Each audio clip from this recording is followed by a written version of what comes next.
ప్రధాని మోదీ దేశం గురించి ఆలోచిస్తే తాను తెలుగు వారి గురించి ఆలోచిస్తున్నానని సీఎం చంద్రబాబు అన్నారు. 2047 నాటికి భారత్ ప్రపంచంలో నంబర్ 1 స్థానానికి చేరుతుందని తెలిపారు. దేశాన్ని ఆ స్థాయికి తీసుకువెళ్లే శక్తి ప్రధాని మోదీకే ఉందన్నారు. దేశం గర్వించే అరుదైన నాయకుల్లో మాజీ ప్రధాని వాజ్పేయి ఒకరిని గుర్తు చేశారు. వాజ్పేయి జయంతిని పురస్కరించుకుని అమరావతిలో అటల్ మోదీ సుపరిపాలన యాత్ర ముగింపు వేడుకలు నిర్వహించారు. ఈ సందర్భంగా వెంకటపాలెంలో ఏర్పాటు చేసిన 13 అడుగుల వాజ్పేయి కాంస్య విగ్రహాన్ని ఆవిష్కరించారు. వాజ్పేయి హయాంలోనే టెలికాం రంగంలో విప్లవాత్మక మార్పులు వచ్చాయని చంద్రబాబు కొనియాడారు.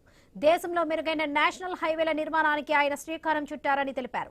వాజ్పేయి ఘనకీర్తి అందరికీ తెలిసేలా స్మృతివనం ఏర్పాటు చేయాలని ముఖ్యమంత్రి చంద్రబాబు స్పష్టం చేశారు.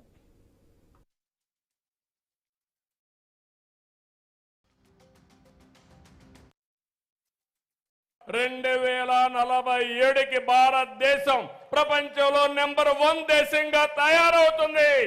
ఆ సత్తా, ఆ శక్తి నరేంద్ర మోడీకి ఉందని చెప్పి కూడా మరొకసారి మీ అందరికీ విజ్ఞప్తి చేస్తున్నా.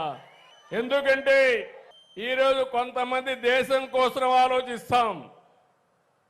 ఆ రోజు వాజ్పేయి గారు, ఎన్టీఆర్, ఈ రోజు నరేంద్ర మోడీ గారు దేశం కోసం ఆలోచిస్తే నేను కూడా నా తెలుగు జాతి కోసం ఆలోచిస్తున్నాను.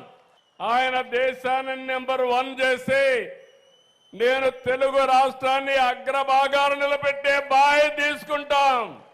ప్రపంచంలోనే భారతీయులు నెంబర్ 1గా ఉంటారు.